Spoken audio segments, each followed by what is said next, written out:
Di zaman sekarang, banyak perempuan tumbuh menjadi sosok yang lengkap di mata dunia. Mereka punya karier, mimpi, penghasilan sendiri, lingkaran sosial, dan kemampuan untuk berdiri tanpa bergantung pada siapapun. Mereka terbiasa mengurus hidupnya sendiri, dari keputusan besar sampai luka kecil. Namun, di balik semua kemandirian itu, ada satu kejujuran yang jarang diucapkan, lantang. Keinginan untuk dimanja, diperhatikan, dan dirasa penting oleh seseorang. Disinilah dilema itu muncul. Bagaimana rasanya menjadi perempuan yang kuat, tapi tetap ingin dipeluk tanpa harus meminta. Bagaimana rasanya punya standar tinggi untuk hidup, tapi hanya ingin hubungan yang sederhana, hadir, konsisten, dan tulus. Budaya modern mengajarkan perempuan untuk tidak terlalu berharap, jangan terlalu baper, dan tetap cool. Swipe ke kiri, swipe ke kanan, kenalan cepat, dekat singkat, lalu menghilang. Semua terasa cepat, instan, dan dangkal. Padahal hati tidak pernah diciptakan untuk bergerak secepat jempol di layar ponsel. Banyak perempuan akhirnya terjebak dalam konflik batin. Aku bisa sendiri, tapi kenapa aku lelah selalu sendiri? Aku mandiri, tapi kenapa keinginanku untuk dimanja terasa seperti kelemahan? Secara psikologis, ini bukan kontradiksi. Ini adalah kebutuhan emosional yang sehat. Manusia, sekuat apapun, tetap membutuhkan koneksi aman, secure connection. Keinginan untuk dimanja bukan tanda ketergantungan, melainkan sinyal bahwa ada ruang emosional yang ingin diisi, bukan oleh siapa saja, tapi oleh orang yang tepat. Masalahnya, dunia kencan modern sering membuat perempuan mempertanyakan dirinya sendiri, bukan sistemnya. Ketika hubungan gagal, perempuan diajarkan untuk introspeksi berlebihan, padahal yang sering terjadi adalah ketidaksesuaian emosional, bukan kekurangan pribadi. Konten ini bukan tentang aturan kencan, bukan tentang cara menaklukkan siapapun. Ini adalah ruang untuk memahami diri sendiri, mengapa kita menginginkan apa yang kita inginkan, dan mengapa itu valid. Karena memahami diri adalah langkah pertama sebelum memilih siapa yang pantas masuk ke hidup kita. Pernah bertanya, kenapa justru hubungan yang membuat lelah, bingung, dan penuh tanda tanya terasa lebih sulit dilepaskan? Secara psikologis, ini bukan karena cinta yang dalam, melainkan karena pola keterikatan emosional yang tidak disadari, yang dikenal sebagai attachment styles. Ada 3 gaya keterikatan utama: secure, anxious, dan avoidant. Perempuan dengan secure attachment cenderung nyaman dengan keintiman dan batasan. Namun, di dunia kencan modern, jumlah mereka terasa semakin sedikit. Bukan karena mereka menghilang, tetapi karena sistem kencan cepat seringkali memberi ruang lebih besar bagi dinamika yang tidak sehat. Banyak perempuan memiliki kecenderungan anxious attachment. Mereka sangat menghargai koneksi, cepat terikat secara emosional, dan sensitif terhadap perubahan sikap pasangan. Ketika pesan tak dibalas atau perhatian mulai berkurang, sistem saraf mereka masuk ke mode waspada. Bukan karena mereka berlebihan, tetapi karena otak mereka mencari rasa aman. Di sisi lain, ada avoidant attachment, orang yang tampak menarik, misterius, dan mandiri, tetapi secara emosional menjaga jarak. Mereka nyaman di fase awal, namun mulai menarik diri ketika hubungan mengarah ke kedekatan yang nyata. Inilah yang sering melahirkan dinamika push and pull. Satu pihak mendekat, pihak lain menjauh. Lalu muncul pertanyaan penting. Mengapa pola yang menyakitkan terasa begitu familiar? Psikologi menyebutnya repetition compulsion. Kecenderungan bawah sadar untuk mengulang luka lama dengan harapan kali ini hasilnya berbeda. Otak tidak selalu memilih yang sehat. Otak memilih yang familiar. Jika sejak awal seseorang belajar bahwa cinta harus diperjuangkan, maka ketidakpastian justru terasa seperti rumah. Aplikasi kencan memperparah dinamika ini. Banyak pilihan menciptakan ilusi kelimpahan, tetapi juga menurunkan rasa tanggung jawab emosional. Hubungan menjadi mudah dimulai dan sama mudahnya ditinggalkan. Bagi individu dengan anxious attachment, ini seperti medan yang penuh pemicu kecemasan. Namun, memahami attachment style bukan untuk menyalahkan diri sendiri. Ini adalah alat kesadaran. Ketika kamu tahu polamu, Kamu berhenti menganggap penolakan sebagai kegagalan pribadi dan mulai melihatnya sebagai ketidakcocokan sistem emosional. Jika sejauh ini kamu merasa, kok ini aku banget, jangan lupa subscribe, like, dan tulis pengalamanmu di kolom komentar. Interaksi kamu membantu channel ini terus menghadirkan konten yang relevan dan jujur secara psikologis. Banyak perempuan hari ini berada dalam hubungan yang ada rasanya, tapi tidak ada namanya. Intens di awal, penuh perhatian, komunikasi berjalan, namun perlahan menjadi tidak jelas arahnya. Tidak ada konflik besar, tidak ada perpisahan resmi, hanya kehilangan kehadiran secara perlahan. Yang tersisa hanyalah pertanyaan di kepala dan harapan yang menggantung. Fenomena ini bukan sekadar kegagalan komunikasi. Secara psikologis, ini adalah permainan kekuasaan emosional, seringkali tidak disadari oleh kedua belah pihak. Dalam hubungan tanpa kejelasan, pihak yang paling berharap hampir selalu berada di posisi paling rentan. Perempuan yang secara biologis dan emosional cenderung membangun keterikatan lebih cepat melalui kedekatan dan komunikasi, seringkali memberi investasi emosional lebih awal. Bukan karena naif, tetapi karena sistem emosional mereka bekerja melalui koneksi. Masalah muncul ketika keterlibatan emosional ini tidak diimbangi dengan komitmen yang setara. Ketika satu pihak menikmati kehangatan tanpa tanggung jawab, sementara pihak lain menunggu kepastian. Disinilah ketimpangan kekuasaan terjadi. Yang satu punya pilihan, yang lain punya harapan. Dari sudut pandang psikologi, dinamika ini sering berakar pada fear of intimacy, atau kecenderungan avoidant attachment. Individu dengan pola ini tidak selalu ingin menyakiti. Mereka hanya belum siap menghadapi kedekatan yang menuntut konsistensi dan kejelasan. Maka yang terjadi adalah pola mendekat saat nyaman, lalu menjauh ketika hubungan mulai terasa serius. Sementara itu, perempuan sering terjebak dalam narasi internal. Kalau aku lebih sabar, mungkin dia berubah. Kalau aku tidak menuntut, mungkin dia bertahan. Padahal, ketidakjelasan yang berkepanjangan bukan fase. Itu adalah jawaban. Secara psikologis, otak manusia cenderung mengisi kekosongan dengan harapan. Ketika tidak ada kejelasan, kita menciptakan makna sendiri, dan seringkali makna itu lebih indah daripada kenyataan. Istilah situationship penting karena ia memberi bahasa pada pengalaman kabur. Ketika sesuatu bisa dinamai, ia bisa dievaluasi. Dan ketika bisa dievaluasi, keputusan bisa dibuat dengan sadar, bukan berdasarkan kecemasan. Hubungan sehat tidak membuatmu terus menebak posisi. Ia mungkin tidak selalu mudah, tetapi jelas. Kejelasan adalah bentuk paling dasar dari rasa hormat emosional.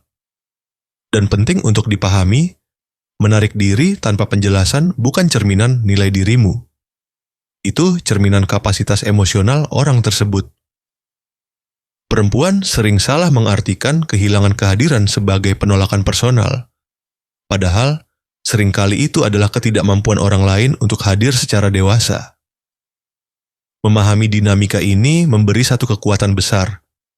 Kamu berhenti mengejar penjelasan dan mulai memilih ketenangan, karena dalam hubungan yang paling berharga bukan intensitas, tetapi keamanan emosional.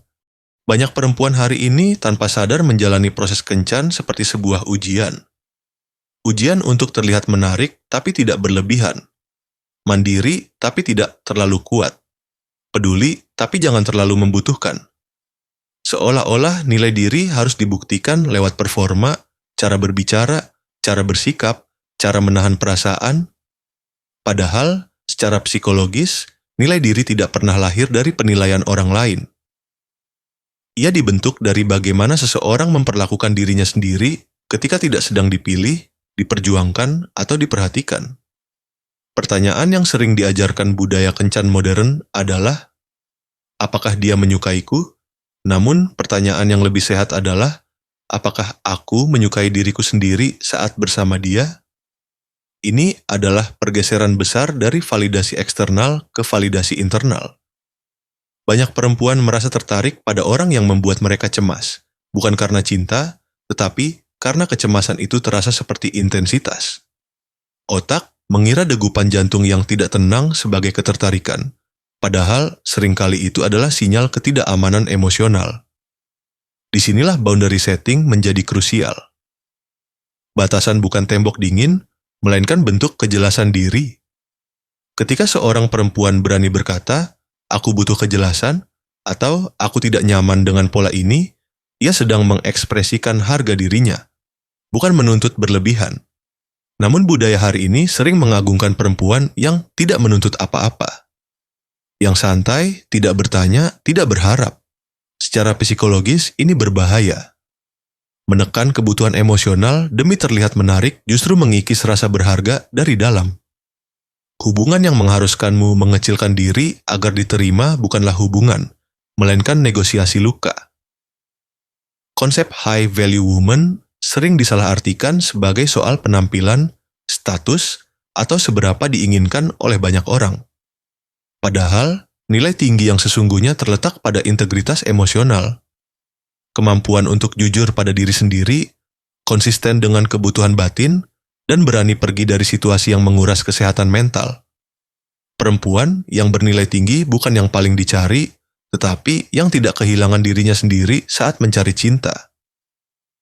Ketika kamu mulai menghargai perasaanmu sendiri, lelahmu, bingungmu, lukamu, kamu berhenti membuktikan sesuatu pada orang yang tidak pernah berniat memahami. Dan secara paradoks, di titik inilah kamu menjadi lebih menarik, bukan karena strategi, tetapi karena ketenangan.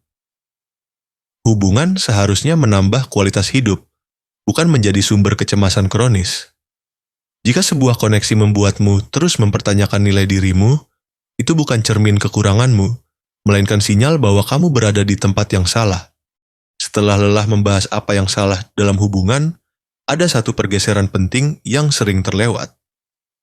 Bukan hanya tentang menghindari orang yang bermasalah, tetapi tentang mengenali seperti apa hubungan yang sehat itu terasa. Hubungan yang aman tidak selalu penuh adrenalin, tetapi memberi ruang bernapas. Secara psikologis, pasangan dengan kecerdasan emosional tinggi mampu mengelola perasaan mereka tanpa melimpahkannya menjadi beban orang lain. Mereka tidak sempurna, tetapi bertanggung jawab atas dampak emosional dari tindakannya. Salah satu tanda paling jelas adalah konsistensi. Bukan janji besar, melainkan kesesuaian antara kata dan perilaku. Apa yang diucapkan hari ini tidak dibantah oleh tindakan esok hari. Otak manusia mencari pola. Ketika pola itu stabil, sistem saraf menjadi tenang. Dan ketenangan ini sering disalahartikan sebagai kurang chemistry. Padahal justru itulah bentuk kedekatan yang dewasa. Tanda lainnya adalah kemampuan menerima kritik tanpa defensif. Orang yang matang secara emosional tidak langsung menyerang balik ketika diberi masukan. Mereka mendengarkan, memproses, dan merespons.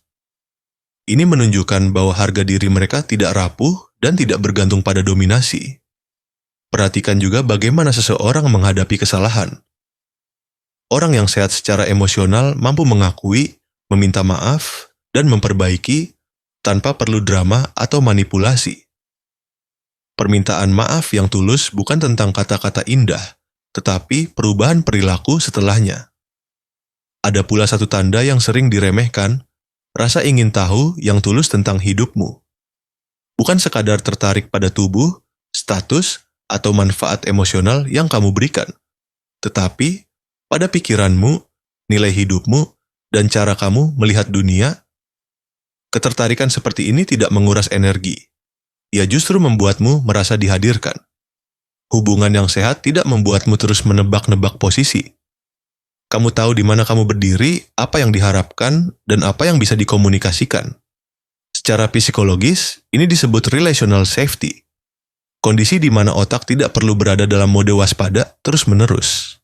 Yang penting untuk diingat, hubungan dewasa mungkin terasa biasa di awal, terutama jika kamu terbiasa dengan dinamika naik turun emosional.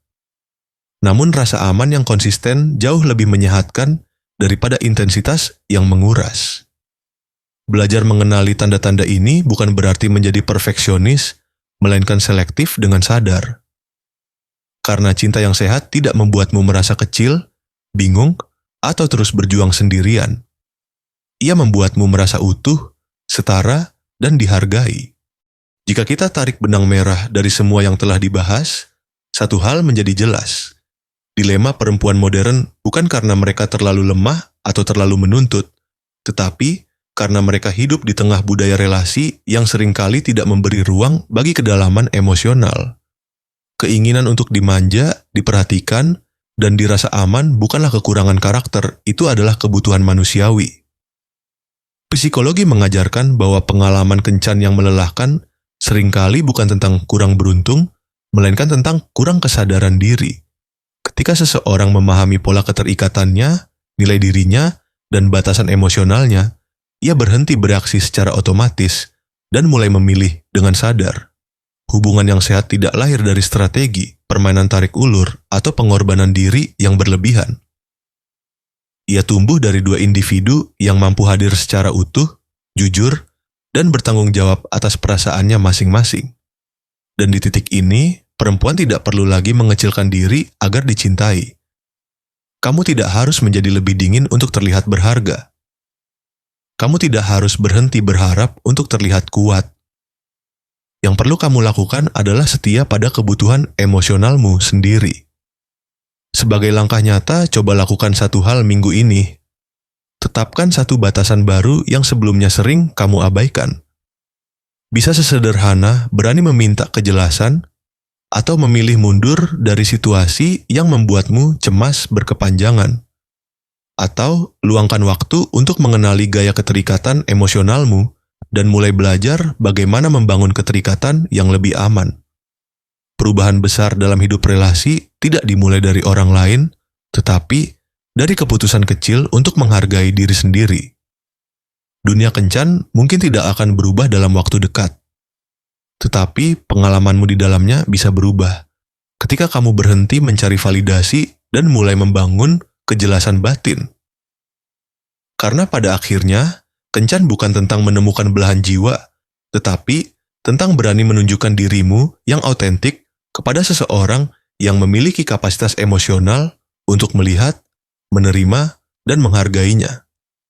Terima kasih sudah menemani narasi ini sampai akhir. Jika kamu merasa konten ini relevan, bagikan pada perempuan lain yang mungkin sedang berjuang dalam diam.